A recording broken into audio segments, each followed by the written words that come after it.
이번에는요, 정치권 기사로 좀 넘어가 보겠습니다. 정치권도 어제 참 많은 일이 있었습니다. 선관위 얘기까지 나오고 있거든요. 보시죠. 첫 번째 기사입니다.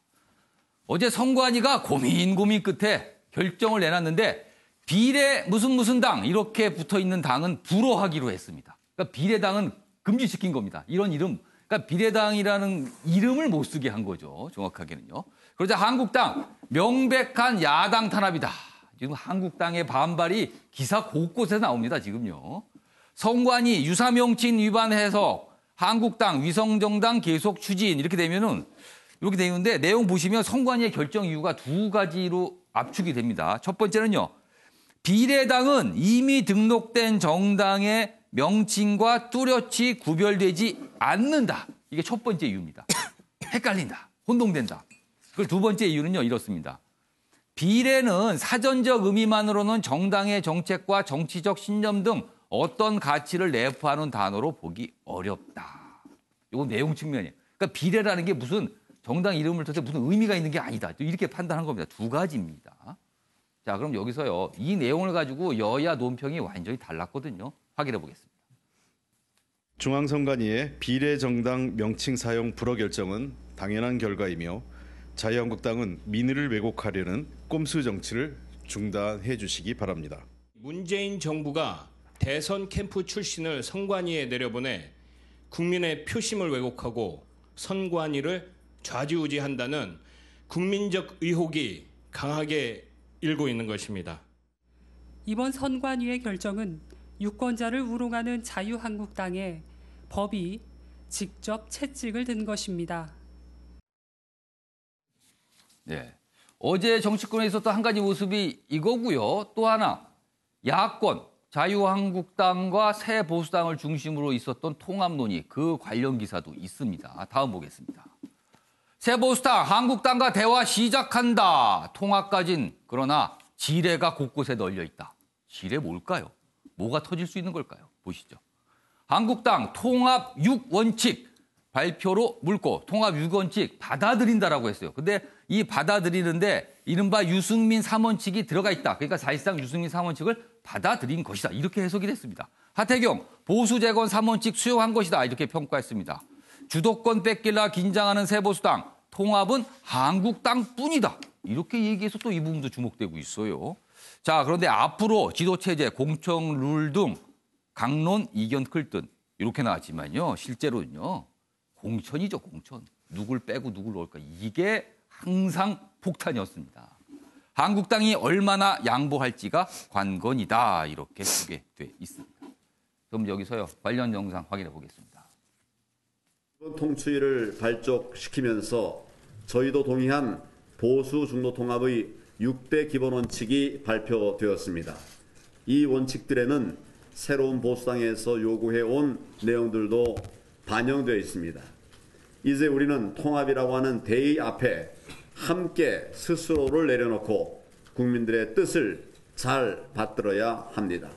그래서 실질적인 성과를 거둘 수 있기를 기대합니다.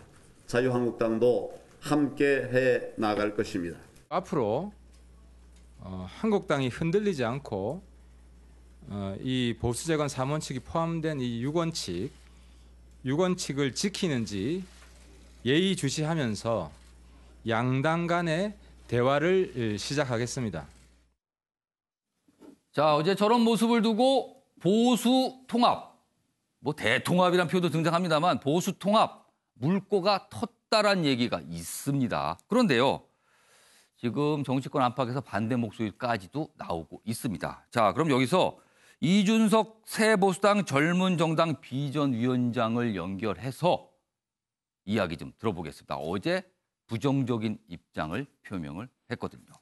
자, 이준석 위원장 나와 계시죠?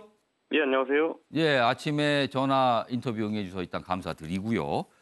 일단 궁금한 게요. 어제 김무성 의원 같은 경우는 무조건 닥치고 통합이다 이런 주장을 했거든요. 그러나 이준석 위원장 어제 알려진 바에 따르면은 지금 상황 자체는 말의 향연뿐이다. 그래서 지금 통합 논의 물꼬가 텄다는 평가있지만 약간 부정적인 입장 표명을 했습니다. 어떤 이유에서 그렇습니까?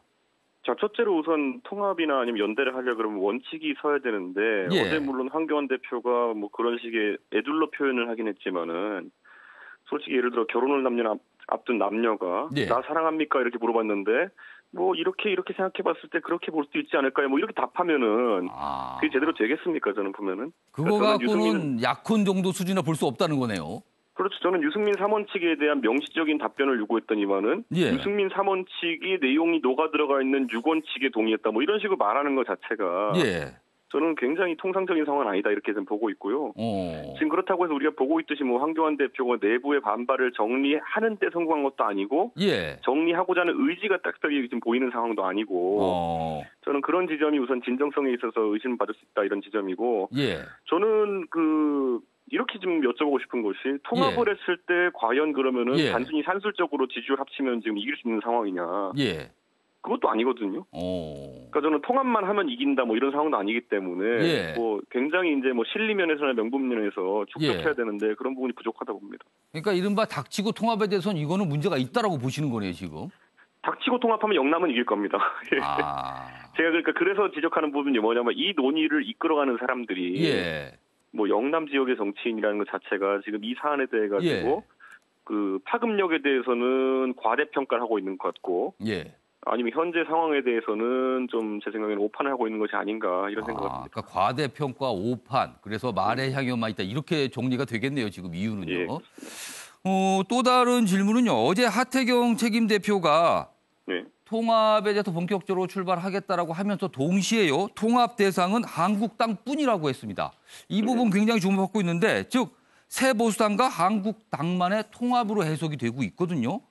자, 이준석 위원장께서 보시기에 이 보수 통합의 대상은 어디까지라고 보십니까? 저는 지금 이제 예를 들어 이제 보수 통합이든지 아니면 연대든지 큰 덩어리는 자유한국당일 테고 작은 덩어리는 저희가 있겠죠. 예. 그리고 나가지고 나머지 이제 사실 자영업자 비슷한 성격의 분들이 계시거든요. 지금 보면은 예. 그런 상황 속에서 그분들 같은 경우에는 지금 그 통추위라는 조직에 예. 한 분 한 분 참여하겠다고 하지만 예. 실질적으로 그 멤버 구성이 어떤 연유로 된 건지도 사람들이 잘 모릅니다.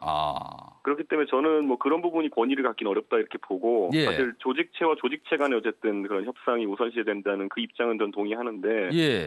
저는 그렇다고 해가지고 그러면 아까 말했듯이 예를 들어 자유한국당과 새로운 보수당에 있는 인사들이 합친다고 하면은 예.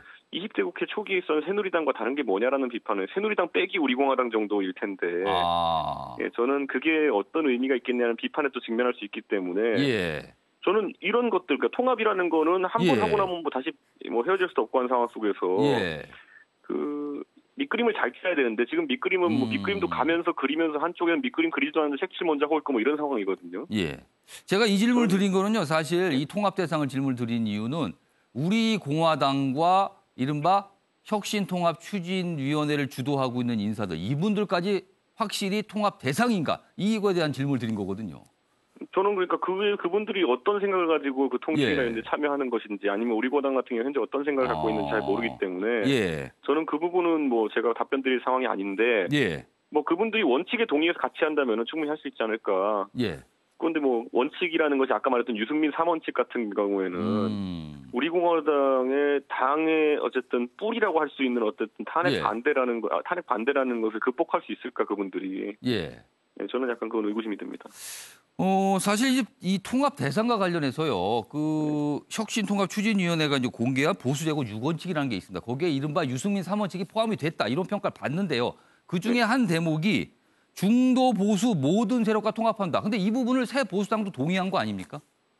뭐 중도 보수의 모든 세력이라고 하면 아까 말했듯이 그게 상호 충돌이 될 수 있는 것이 아까 말했듯이 보수 세력으로 우리가 우리 공화당을 인식하고 있지만은 그쪽은 절대 그 유승민 3원칙에 동의라면 못할 겁니다. 3원칙에 동의하는 순간 탄핵에 대한 이야기를 앞으로 언급할 수가 없고 우리 공화당에 있는 분들이 탄핵 얘기 안 하면은 사실 기존 보수 정당과의 차별화가 굉장히 어려운 상황이 되거든요.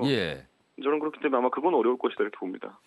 지금 사실 새보수당과 자유한국당의 통합 논의가 여러 가지 뇌관이 있다. 오늘 기사도 좀 소개되고 있는데 그중에 하나가 이른바 한국당 내의 일부 인사들이 유승민 의원을 바라보는 시각을 바꾸지 않고 있다.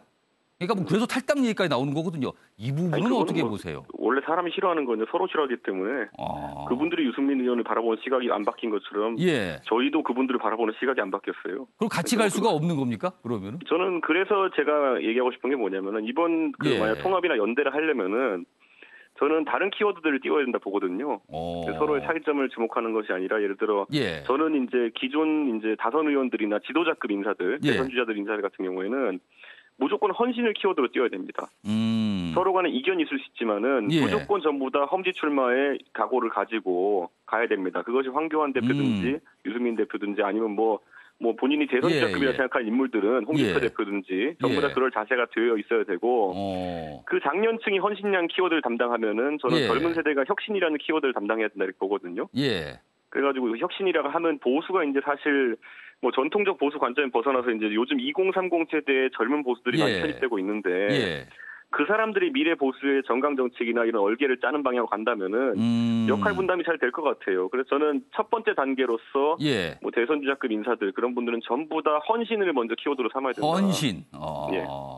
그게 있어야지만 통합을 얘기할 수 있다는 말씀이시네요, 지금. 아니, 자기들이 뭐 돌격 앞으로 이래놓고 자기들이 후방으로 빠지는 모습 보여주면은 누가 진정성을 믿겠습니까? 그러니까 저는 제 생각에 뭐 그런 혁통이니 뭐 혁신 통합추진위원이 이런 조직 만들어서 그 공당분답할 게 아니라 모여가지고 다 같이 밥 먹으면서 그냥 야 우리 다 그 헌신하자. 험지 나가자. 이런 결의가 좀 전격적인 결의가 좀 필요한 거지. 모여가지고 누가 지분을 얼마 가져가는 누가 어디에 들어가는 이런 협상하는 거 아무 의미 없습니다. 제가 봤을 때는. 알겠습니다. 자, 뭐 마지막 질문 같은데요. 어제 이준석 위원장이 이런 얘기를 했었는데 언론에서 꽤 화제가 되는 게 8년 전인 2012년 당시 새누리당 얘기를 좀 했어요. 그러면서 그때가 그립다는 취지의 얘기를 했거든요. 그렇다면 지금 한국당과 8년 전의 새누리당 무엇이 다른 겁니까? 저는 그때 한국당은 제가 처음 이제 정치에 새누리당은 처음 정치에 들어갔을 때 2011년 12월이었는데 총선 4개월을 앞두고 거의 선거 기계였어요. 그러니까 예를 들어 젊은 저를 영입한 뒤에도 저에게 공간을 만들어줬고 제가 실수해도 그걸 커버해 줄 수 있는 정도의 당력이 있었고 그리고 제가 뭘 하려고 했을 때 기획을 했을 때 그걸 받쳐줄 수 있는 당직자들이 너무 잘해줬고 뭐 이런 게 있었는데 요즘 같은 경우 보면은 뭐 비대위원을 영입한 것도 아니잖아요. 무슨 공약개발단 하는데 뭐 그런 분을 하나 영입했는데 뭐 굉장히 뭐 이력 체크도 안 돼 있고 이런 걸 보면서 저는 제가 알고 있던 그 조직이랑 다른데 이런 느낌이기 때문에 전반적으로 이 선거 기획력이나 이런 것들이 있어가지고 많이 달라졌구나 하는 생각이 들었습니다. 그러니까 과거에는 선거 기계라고 불릴 만큼 일사불란한 정당 조직인데 지금은 전혀 그런 모습이 없다라는 어떻게 보면 혹평을 지금 해주신 거네요. 알겠습니다. 자, 지금까지 이준석 새보수당 젊은 정당 비전위원장이었습니다. 감사합니다. 예, 감사합니다. 자, 얘기 들어봤는데 새누리당에서 과거엔 선거 기계였다. 지금은 기계는커녕 뭐 없다 지금 아무것도 이렇게 혹평을 해주셨어요. 자, 이윤진 교수님, 지금 이준석 위원장 인터뷰 중에 보수 통합의 범위에 대해서 약간 이견이 있어. 지금 한국당에서는 모든 세력이라고 얘기하는 반면에 새보수당에서는 한국당뿐이다 일단 이렇게 얘기하거든요. 이거 나중에 다툼의 대상이 될 것 같은데 어떻게 보세요? 일단 뭐 말씀 잘 들었는데요.